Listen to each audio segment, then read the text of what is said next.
எத்தனை சாமி வந்ததையா, இது எந்தெந்த சாமி தந்ததையா, எத்தனை பாட்ட சொன்னதையா,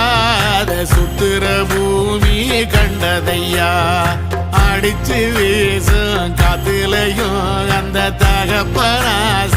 சுத்துதையா, பிடிச்சு பூக்கும் விதையிலும் ஒரு வம்சத்து கதையே உள்ளதையா, 100 தலைமுறை சேர்ந்து செதுக்குன ஈர நலம் இது பாறையா, வாழும் வரையிலும் நீயும் விதைக்கிற கடமை இருக்கு கேளையா, கோடி விளக்காயேந்தி கிடந்த வீடும் இருண்டது ஏனையா, மாட விளக்கா நீயும் வரத்தான் வீடும் ஏங்கி நிக்குதையா.